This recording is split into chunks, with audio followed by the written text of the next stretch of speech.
This is Wesley. This is Kashida. And we would like to welcome you to The Underground Geek Shack. What's up, guys? We are now in video form. Video form again! I like the voice. It's been a while, guys. Yep. I mean, you know, we just had to get away from video for a bit. Yeah. We were only in the shadows in voice form. I have a lot of energy for today. I'm so sorry, guys. And what's this? What's this you see? New Is this shirts. matching t-shirts? Are we twinning it up? Maybe. Possibly. Maybe. Who knows? But, you know, hopefully one day this will be a product that we could place in the store. Are we going to make a store? I mean, in the foreseeable future. I feel Future. But Too alright. much energy. Oh, a lot of energy. Especially because of what we're about to talk about. Speaking of which, do I know something? Where do I want to go? There is no anime. What? There is no manga. What are you doing? There is no video game. Why have you done this to me? There is the only one true form of entertainment. What is that? Books. Well, it looks like I'm heading out. Wait, come I'll see back. you guys later. No, come back. Trust me, it's good. I promise you. I'll leave you to it. So I know this is like a little bit out of our realm of things that we usually talk about because we are a very, what I would somewhat consider us, a Japanese entertainment podcast. Sometimes. Sometimes. Most of the time we are. But I feel as though this is something that we should talk about because, I mean, okay, I'll admit it. Recently I got back into reading books, okay? I've been just reading a whole bunch of manga. I'm about to say, you've been reading a bunch of manga. I mean, freaking, we'll just name drop this because it's been on his mind lately. Chainsaw Man. Chainsaw Man's a good manga. I'm gonna say that now. It's only part 1, 97 chapters. Your boy, Calm down, Natsuki. Calm down, Natsuki. Manga is literature. Manga is literature. Sure, manga is literature, but we're not talking about manga today. We'll do that later. Another time. Yeah. So we're mainly going to be talking about books that we have read from our childhood, books that we read from school, because I mean, I feel like books is like another form of like the geek fandom. Yeah. Because like it's like geek culture. There's a bunch of like, I'm not going to say nerds, but like, you know, there is Some people enjoy reading books and stuff like that. So I want to say not Lord of the Rings, it's the Hobbit series. I know a bunch of friends that have like read that book series and I'm like, wow. One day I'll read it, maybe. I don't know. You said, I don't know, but I don't know about that one, kid. It's like me reading the whole Harry Potter franchise. Oh boy. Oh boy. So, I feel like a good way to start this out is maybe talking about the first book that really got us into reading. So, what would be that book for you? Well, for me, you guys are in luck because I've got books galore. Books galore. So actually, the first book I actually ever started reading was the Percy Jackson series. More specifically, Percy Jackson and the Sea of Monsters. So, buddy, We're gonna have to handle this language here. buddy, it's a book. Why does it look like this thing has gone on more of an adventure than I ever have? I've been reading the best out of that book. I've been actually having this book since like middle school. So and that's why it held together in my tape. I can tell. And sheer will. I'm about to say, this is sheer willpower, the way this book is being handled right now. My God! You said book? Don't you mean adventure? But you know what? I would have to say, this wasn't my first book that got me into reading, but I did read the first book. Like Lightning Thief, Yeah. that was one of the books. I have the first 2 books, Yeah. but I read The Lightning Thief, I think, to completion. I remember being towards the end. And I remember reading a lot of stuff because I read The Lightning Thief after the movie came out, and I watched the movie. And I was upset because the book had a woman with a crocodile as a pet, Yeah. but that wasn't in the movie, and I was really upset. And I was like, why is this not in the movie? That would be so epic, man. There's a lot of stuff that was not in that movie. Like there was a fight scene that happened on top of a bridge, and I was like, I was waiting for it, and then it never happened. And I was like, where was it? But yeah, because like Percy Jackson was like the first book series that like I actually started reading. Actually, I enjoyed reading, and that actually kind of jumped me into actually creating stories that I I can see that. With a lot of the books that we will be talking about today, they were some of like the basis as to what got me, I would say, into creating the stories that I've created so far. I mean, some of the dreams that I've talked to you about, stuff like that I plan on putting into maybe a book series. The world building project that I'm currently doing at the moment is stemmed off of some books. Oh yeah. And definitely from the stories that you've told me that you're working on. Oh yeah. Because like the world building of like not only the Percy Jackson series, which I kind of like the concept of like having gods and being like in the modern day, and trying to just be like, oh, what if this certain deity lived in this certain town? And I'm like, okay, well, how would I go about doing that? Which kind of stemmed off from when I actually had to write a certain story, like I'm gonna say probably like last school semester, and I ended up putting like a deity there, and I was like, oh, this is actually pretty cool. But then stemming off from that, we also got the Kane Chronicles. The Kane Chronicles? Yeah. I don't think I've ever read that. Well, you're in luck. You said, because I got it. Yeah, it's right here. Now, why is this one a lot better than the other one? Now, this one is also written by the same person who wrote the Percy Jackson series, which is Rick Riordan. Yeah. And interesting thing is that Rick Riordan, when he wrote the Percy Jackson series that has to do with Greek mythology, Greek gods, and stuff like that. Kane Chronicles, on the other hand, deals with Egyptian mythology. Okay. And so the cool thing is that within every book, like toward the ending of like the book, it actually gives you a glossary of each individual, like God's names. What are they in English? How did the names come to be? It gives you kind of like a little lesson of what each thing is. Oh, I like that. So I was like, that's another reason why I kind of like to like books like this. So I see that you came in with like a very mythological sense. That was the beginning of your reading adventure. Yep. Mine started a little bit earlier towards life. I didn't bring the books with me because it's a lot of books. But the first book that really got me into a bag of books. I know I have, dude. I have a massive library and I'm running out of room in my library and I'm buying more books. I need more space, dude. So the first book that I ever read that I feel like a lot of I've asked a couple of people and they remember reading this. I read this in elementary school. It was like my third grade year and stuff like that. It's called Hatchet. And for those of you, you remember it? Yeah. So for those of you who, it sounds familiar, but you need like a little bit more of a hint. Hatchet is about a book It's a book about a boy who is riding an airplane into Canada, but the pilot has a heart attack, and so he crashes in the middle of like the woods, and he has to survive for so long until either rescue finds him or he tries to find a way to get rescued to go find his way out. And it's really, really interesting. It is super suspenseful because you have to remember this is just a 12-year-old kid like thinking about all of the stuff that he has learned from like Boy Scouts and stuff like that. It gets intense. There's bears, there's wolves, it gets terrifying, and he talks about the pain and the suffering that he feels after the crash and stuff like that. It is epic. I love it. Like when I read that book as a third grader, most kids were like, oh my god, that's scary. Me, whoa, this is epic. And I would get mad because the reading group that I was in. So here was the thing about me. As a young kid, I didn't like reading a lot because I thought it was slow.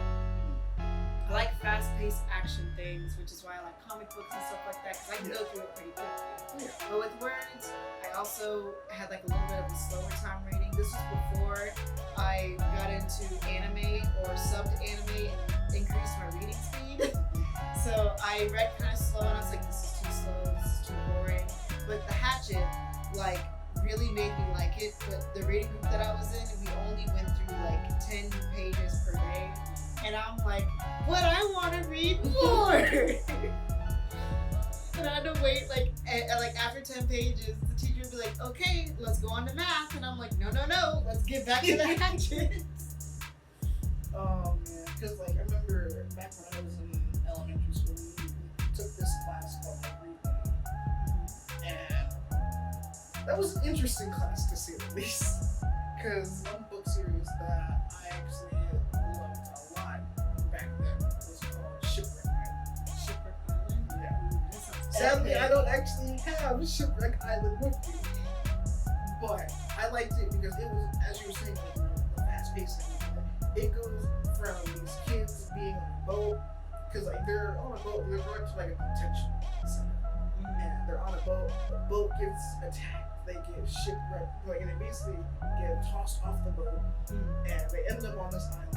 Then not only do they have to only fend for themselves, because they don't know who each other are. They're strangers to us. Yes, they get to know each other, and then they have to fend for themselves, deal with poachers on top of that.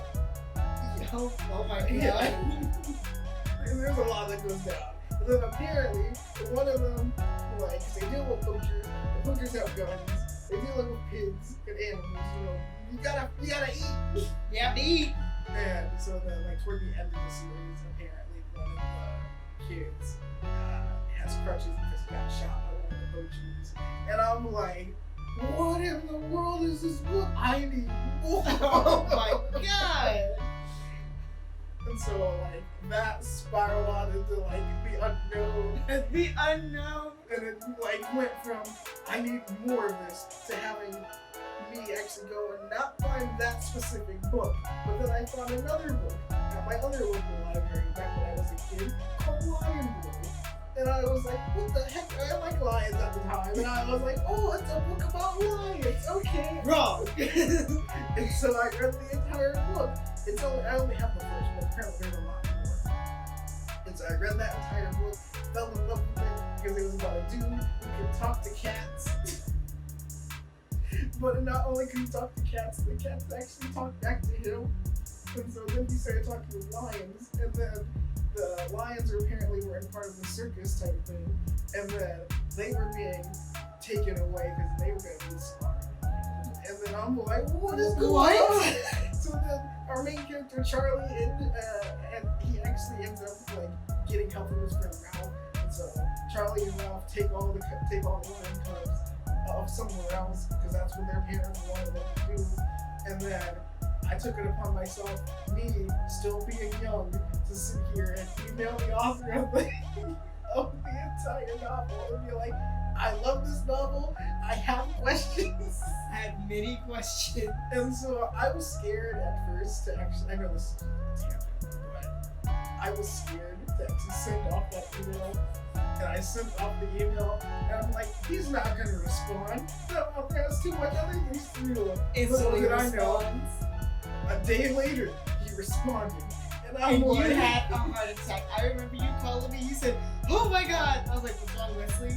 He said, "I emailed this author." Okay. He emailed back. Wesley, what are you doing? that was a bit rick-rack. But like when I emailed this author, you know, me still being a little kid, and then he was like, "Oh, I love that you like my series so much. Here, I'll answer some of your questions." He was like, "If you want, I can send you the entire book series." And I was scared. I was like, "I don't want no shady man to be. You went up to my house and gave me the entire book series." Sadly, I declined to. But I was like, now I'm thinking about it. I'm like, I should have accepted the deal. You as a young kid, you're like, I don't know. Talking to strangers is scary. My mom told me not to accept anything. You as an adult, I could have had the entire series.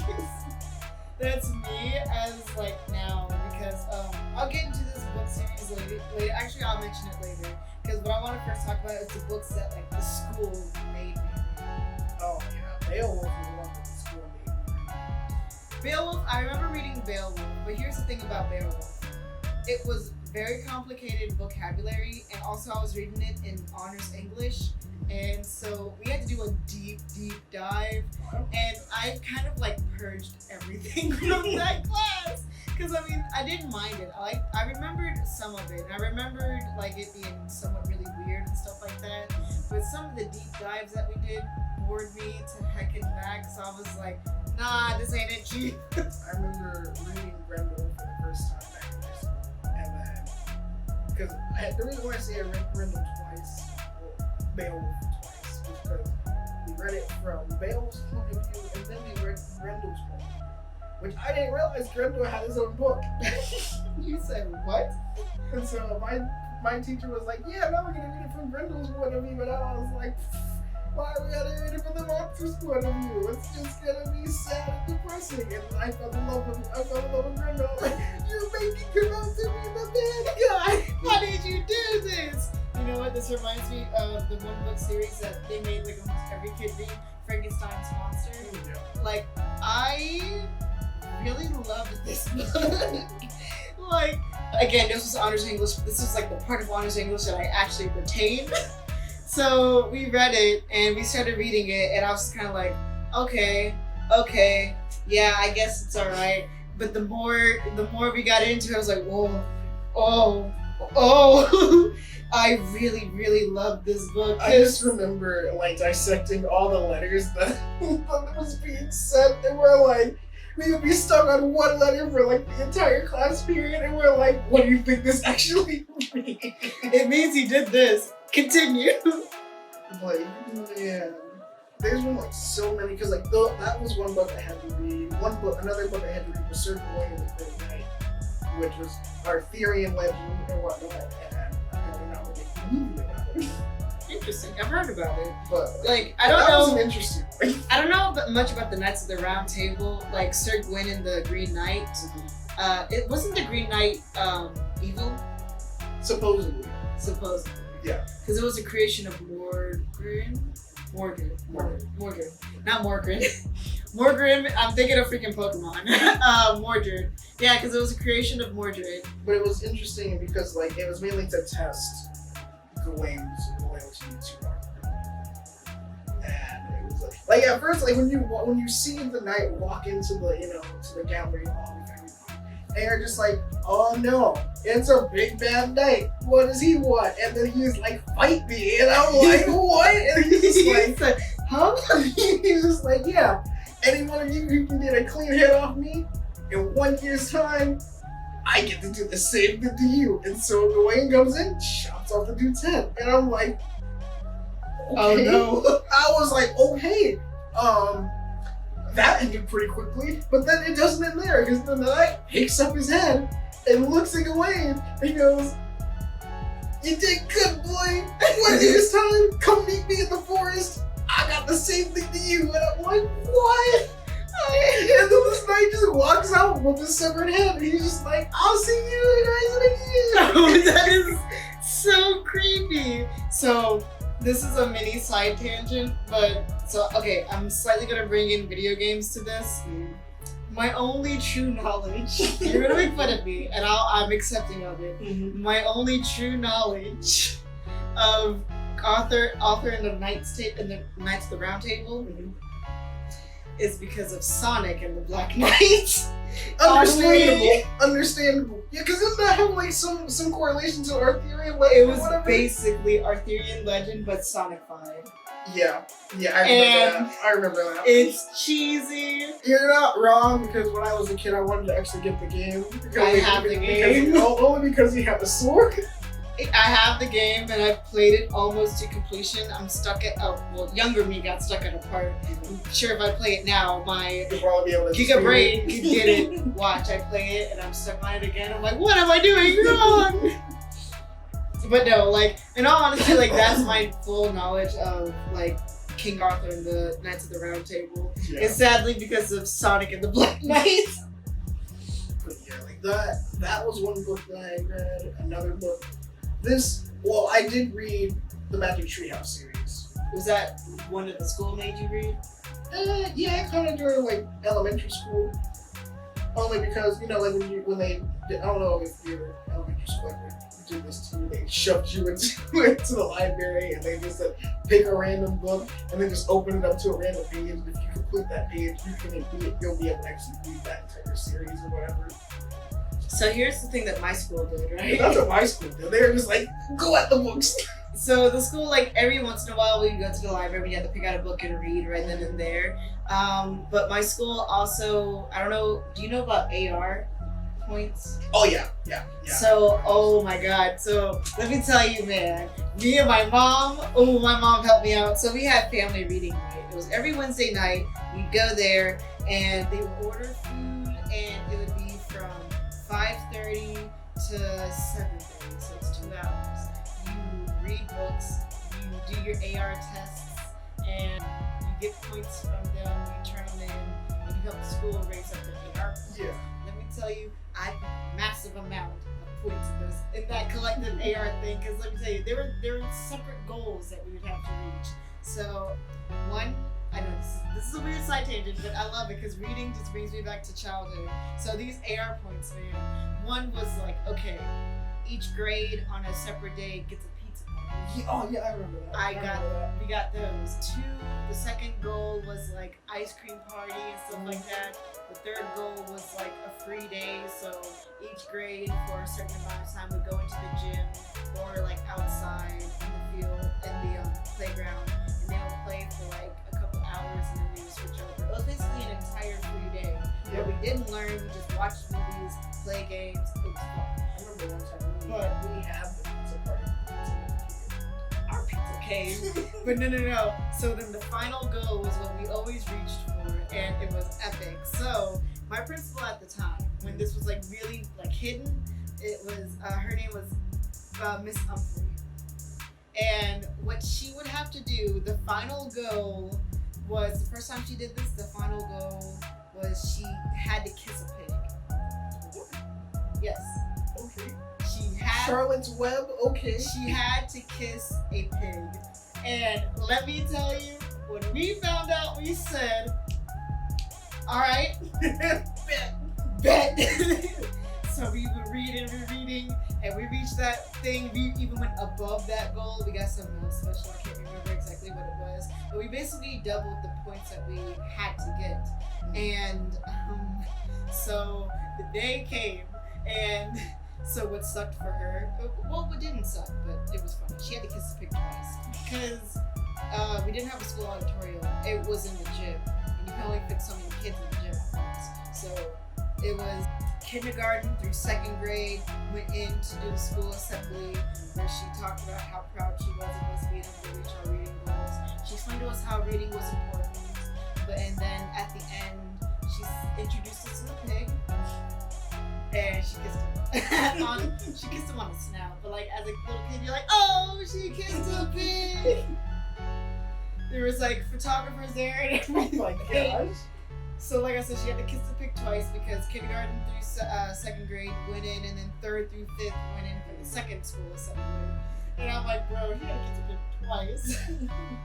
But no, so that was like epic, right?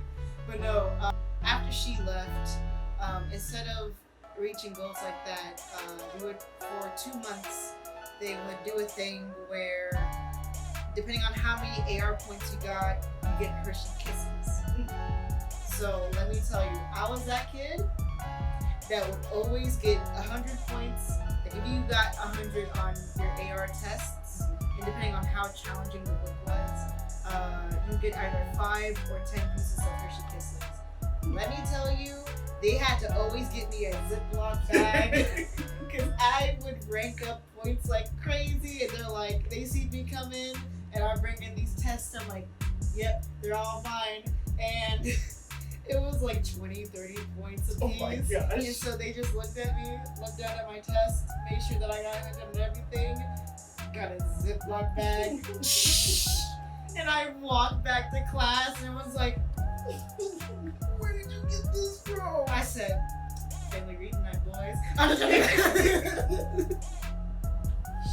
Oh my god, I'm sorry. I just had to go on that side tangent.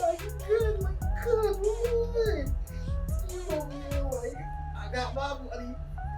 See you, boys. See you, boys. Yeah. because like I've read like most of the stories that like I've read like now more fuel me toward going to like the stories that I like to write. Mainly, most of my stories that I write are all fiction. I don't really like writing nonfiction because I Same. just doesn't feel right. Well, I mean, not writing nonfiction, but I don't like writing nonfiction. Yeah. Okay, so there was one class that I had to take in college. Still in college, but there was one class that I had to take, and I had swore to myself I was never going to pick up on nonfiction. they said, Yeah. "Too bad, son. You have to read." Well, because like this was the class that Shane and I had to take, and so the thing for this class was that we actually had to pick a book from an author that we did not know. And so, me being a book civilian, scrolling through all the authors, and I'm like fiction authors, you know, just trying to find all the fiction authors I can. And I found one, but when I found the book, it was actually a non-fiction book. And so I thought it was a fiction book because it was a great detective case or whatever. And so I took it, bought it, and it was funny because the cashier looked at me and looked back at the book. He said, "Are you sure you want to buy this?" And I was like, "Why not? It's a fiction book." And so I grabbed the book, come home, and I'm reading it. I'm like, and I got bored real quick. Like, I wasn't even done with the first chapter. I was like, "What the heck am I reading?" And then I remember I gave it to my mom, and then she's like, "Dude, you bought a non-fiction book." And I was like, "Take me back. I need to get a fiction book." He said, "Take me back. I'm not doing it." Because I remember I even went back to my professor. I was like, I swore I would never get a non-fiction book. And she was like, "Why?" She's like, "Oh, I get you don't like reading non-fiction." And then she was like, "Wait, you bought a non-fiction book, didn't you?" I was like, "Yeah." She's like, "You got bored of it really quickly, didn't you?" I'm like, "Yeah." Because, I mean, I'll be honest, like, I'm not saying that all nonfiction is Yeah. bad. There's some nonfiction that's, like, interesting in theory. I guess you just gotta find the one that kind of like speak to you in a way. Because, I mean, these are books that I'm not going to talk about. I'm not going to go into detail here in this episode. But I took a samurai traditions class in college, and we had to read a bunch of stories from back then. And then we had to read about, you know, what would be considered the modern day samurai of Japan. And leading up to this, we had to read about Pearl Harbor and stuff like that. And I'll admit, some of the books that I have, because I still have all those books, some of the books from those times are interesting. It's just, it's like depressing at the same time because you're like, oh yeah, this actually happened. Yeah. And I'm reading it from the Japanese point of view, and so it's even more sad because you're like, oh, Yeah. oh, it gets sad. Oh, it gets so sad. But they're not fiction, and I like World War II stuff. So, you know, like, it has to be a specific topic for me to take interest in. If it's about, like, the economics and stuff like that, or... I think that was the thing with that, like, within that first chapter, it started breaking down, like, taxes and whatnot. You're like, what? I didn't come to this book for taxes. But so, this one book that you brought in... Oh, yeah.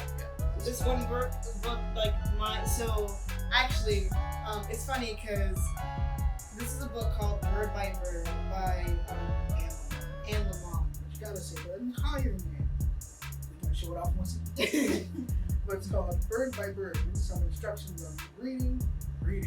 Wow. Some instructions on writing. Some instructions on writing and life by Anne Lamont. So, I took an illustrations class for my art degree, and my illustration professor recommended we read this book, and he says even though this is more geared towards writers, it's geared towards anybody who does any creative endeavors. And so I recommended you because I sent you the one chapter that I had to read for the class, and I said, Wesley, I feel like you might be able to like learn something from this because it's actually like really, really good. Yeah. Because it's funny how she does things. Oh yeah. Because she talks about her brother who was a birdologist. Well, so the thing she was basically trying to say is that like when Anne Lamont was writing this book, the reason why she said it's called Bird by Bird is because her brother had to do an assignment, but he waited until the last minute to do it. The assignment was on bird watching. Yeah. And so he waiting until the last minute, so he's asking his dad and mom to help him out and everything. And so he's stressing out over it because he has to get it turned in. And his father comes in and he's like, son, just take it word by word. Basically, take it step by step, one thing at a time. In which, like, I originally got this book due to my creative writing professor who is now retired. Yeah. And I am so happy that he allowed me to actually go out and get this book. I need to buy this book for me because it is very, very helpful. Oh yeah. Because like there are some things, there's like a lot of stuff that I highlighted in this book, and I wanted to like find it. Found it. You said founded. So, because with this, it's basically like viewing your stories as if they're your kids. I'm gonna suck at me reading this, but I'm gonna try my best. Make sure you speak up. I'll do my best. Okay. Your work as a writer, when you are giving everything you have to your characters and to your readers, you periodically make you feel like a single parent of a 3-year-old who is, by terms, wonderful, willful, terrible, crazed, and adoring. I love it.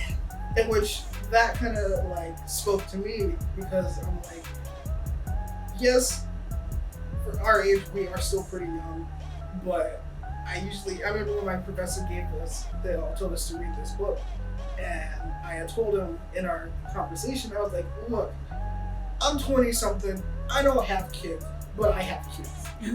I don't have kids, but I have kids. And the way how I had to explain it to him was because I was like, all the stories that I write are up in my head. And I was like, anytime I go to sleep, these guys won't let me go to sleep. Because they're like, hey, I know you're trying to go to sleep, but add this in real quick. Or, hey, draw this scenario. Or, hey, you know that love interest over there? Yeah, bring her into the story too. You said, this is now canon. And I'm just like, guys, I just want to sleep. Leave me alone. I love it. So, yeah. I can see that because it's the You know, same with the for stories me. that like you and me have created, they're like, let him sleep. Because it would be funny because this is actually kind of like not accurate, but this is like, current. This has happened literally last week. I found this new song. First off, quick story about me and Wesley. We're working on a story, kind of. Yeah. And Well, we worked on the storyboard like yesterday. yeah, we worked on the storyboard yesterday. And so our minds have been on this story as of late. And we should just make up the story. let them wait. let them wait on it. Okay. Let you guys wait.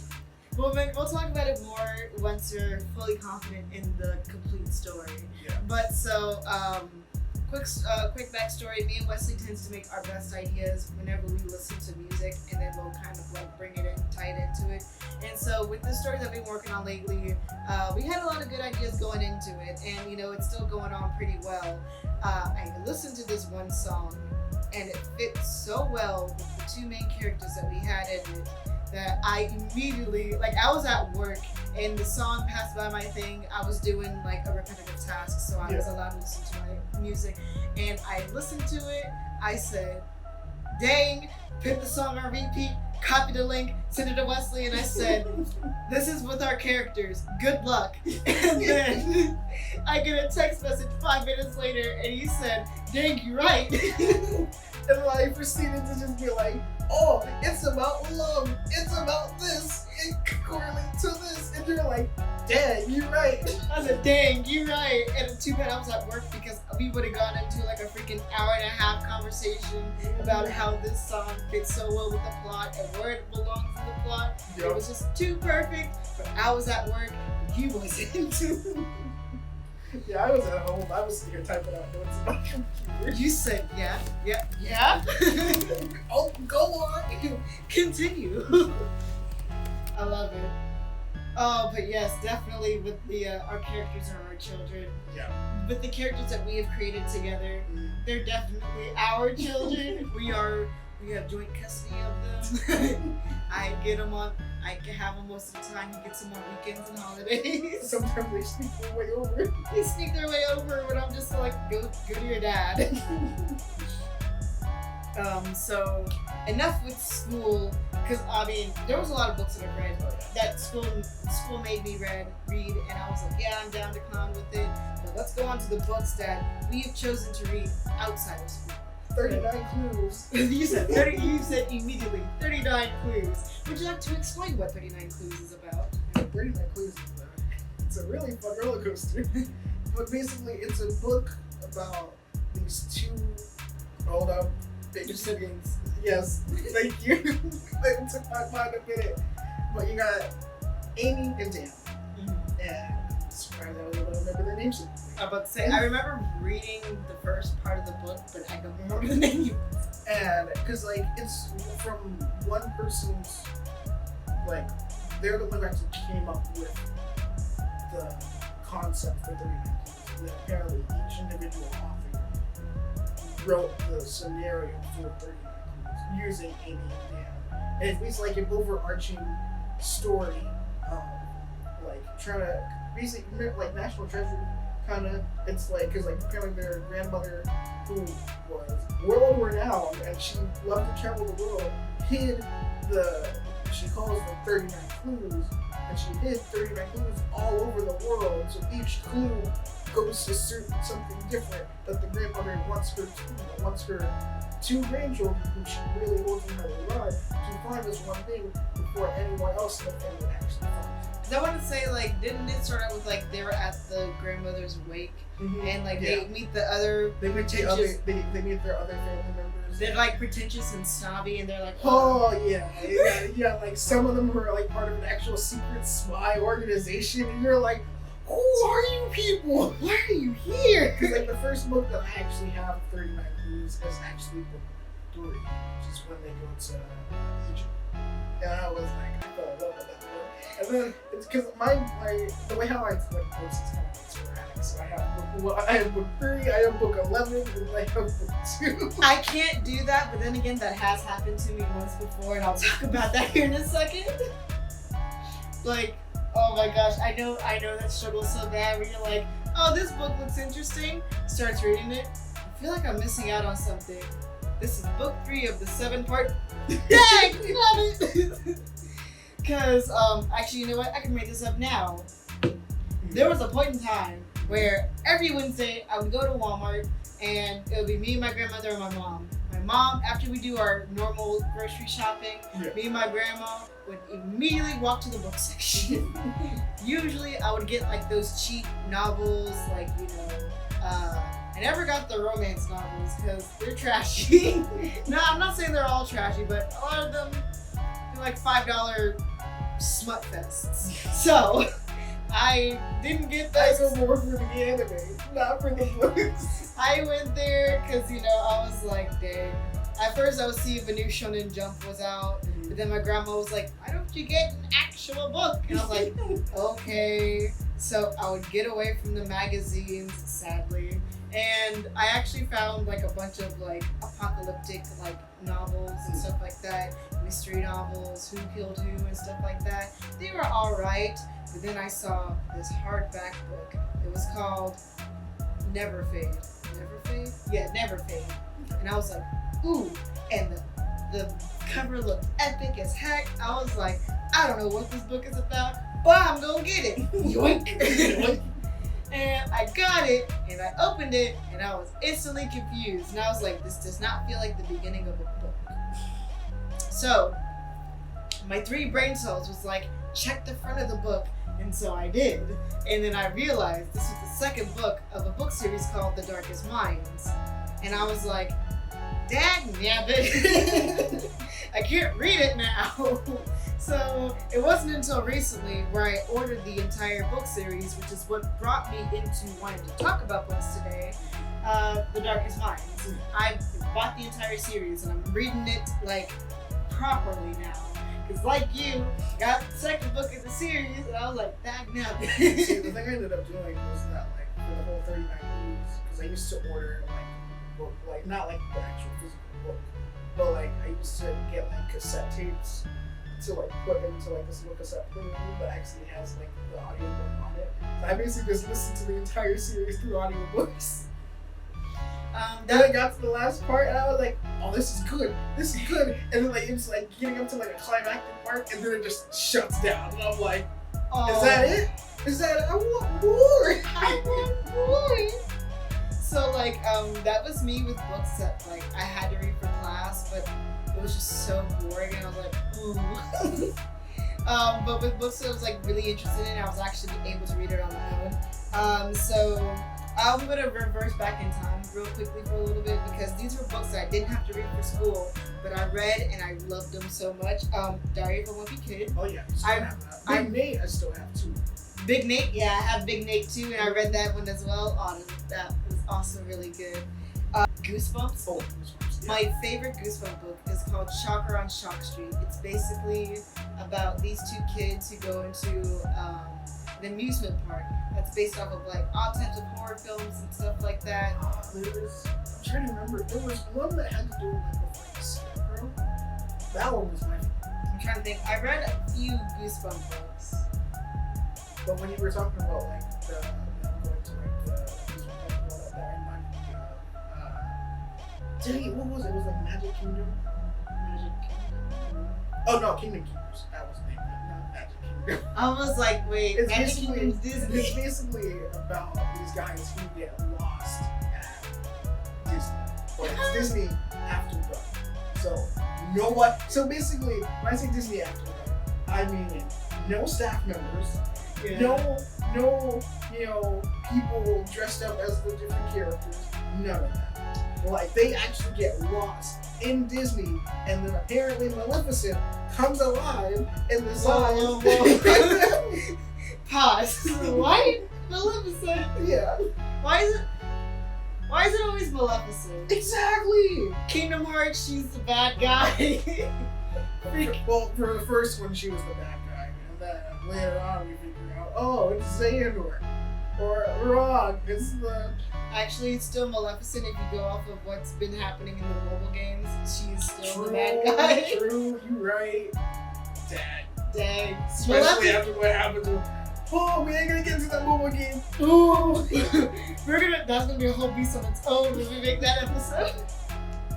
Especially the concept of dream years, and how we didn't like them before, and then now after the mobile game, you treat it with a whole different light. Wait. Oh my god. Wait, we're gonna tackle that in a different episode. Right now we're talking about books. But I just find You it were so... the one who brought out the mobile game. I know, it's just, I find it so funny how it's just like, okay, who's gonna be the bad guy of this thing? Who's gonna get the central bad guy? Maleficent! What? I love it. Just Maleficent's like, tired of it. Dang it, I'm slayed by Prince Philip. F that guy. I'm just gonna take over this amusement park now. Everyone else just like, okay. She's the boss. Okay, boss. I love it. So this next book series that I read as a kid, you can make fun of me. You all have the right to make fun of me. It's what brought me into getting more into supernatural genres, because I'm really into like the supernatural. The Twilight Saga. So here's the thing.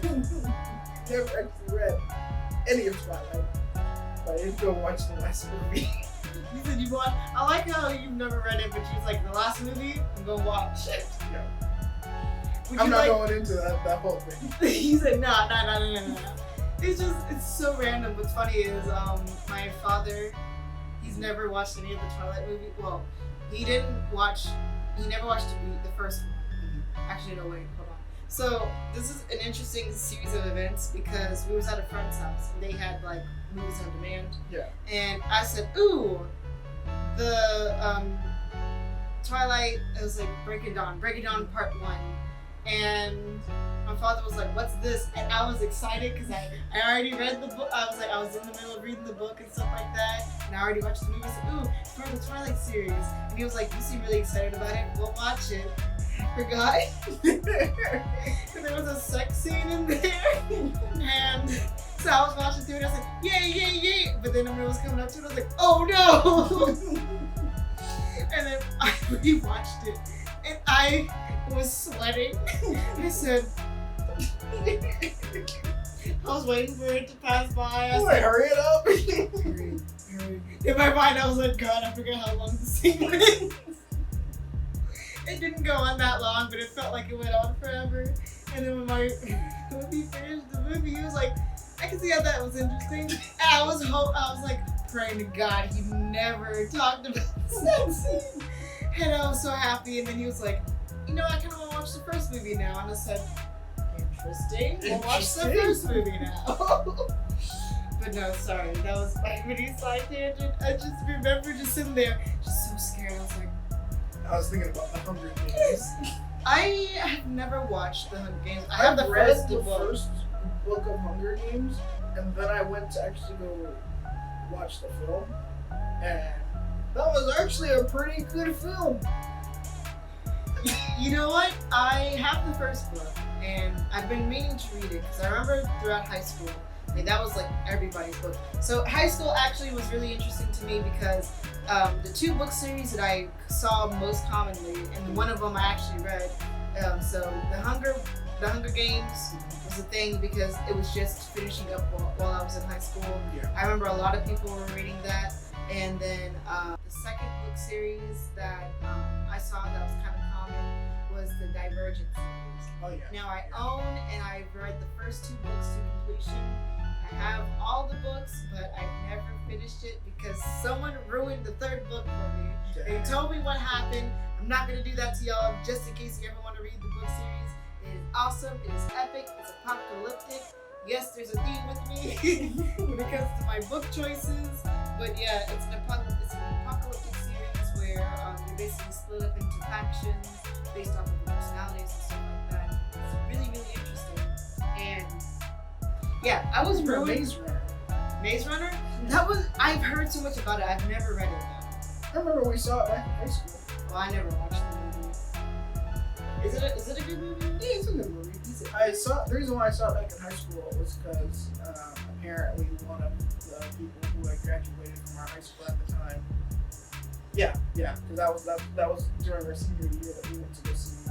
It was we watched Insurgent. The second movie of the Divergent series. Yeah, that's the one where one of our former classmates, our alumni, actually worked on the movie. Yeah. That one was an interesting one. The Maze Runner was actually pretty cool too. I've never watched Maze Runner, but I kind of want to read the book series because now I'm at that point in life where I'm like, I realize if I watch the movie and depending on how good the movie is, it'll either encourage me to read the books or deter me. One example of how it kind of like pushed me away from reading it was City of Bones. I don't know if you've ever watched the City of Bones, Mortal Instruments, I think it's called. No. It's the movie, kind of trashy. It's messy. They had to redo the series by making it a TV series that follows the book more closely. But I mean, it already kind of left a bad taste in my mouth. It encouraged my mom to buy the entire book series. She said, here, read it. But every time I read the book, I would think of the movie and I'm like, no.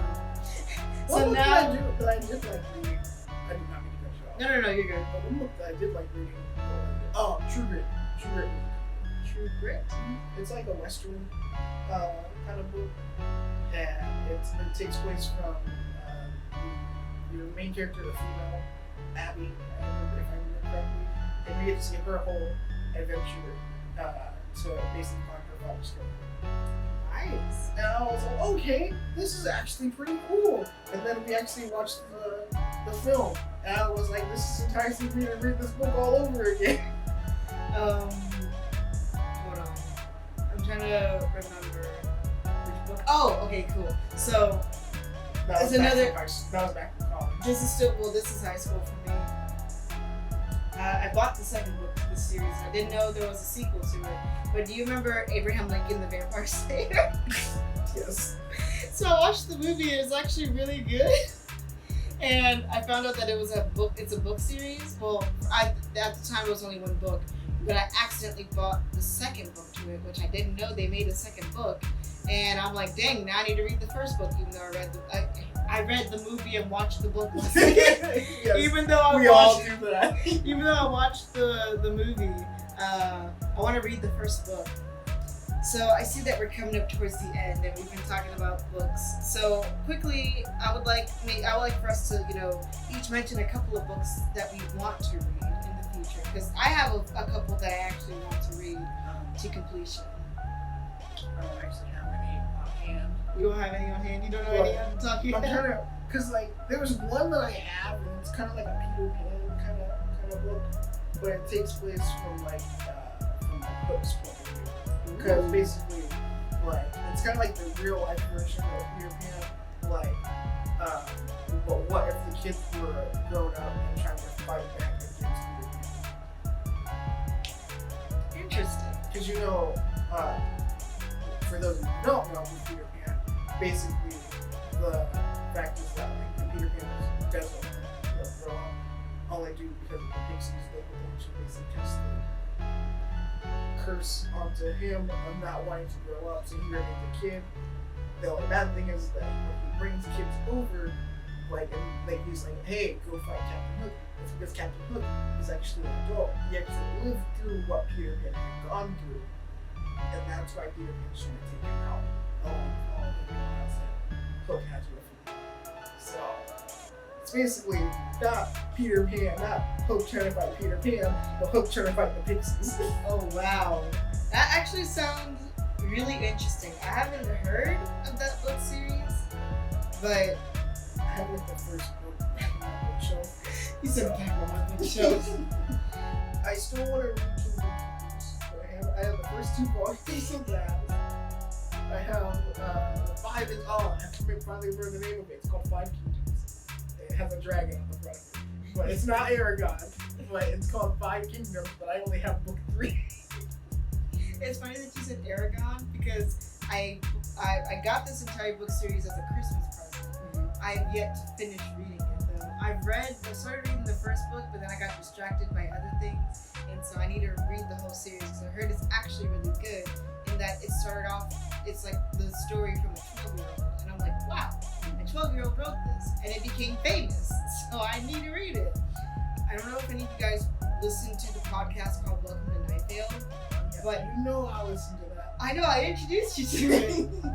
And I freaking love it. Welcome to Night Vale. Now I'm actually caught up with it. Welcome to Night Vale is one of my favorite podcasts. It made me get into podcasts a lot more. And they have a book. It's the first book that I have.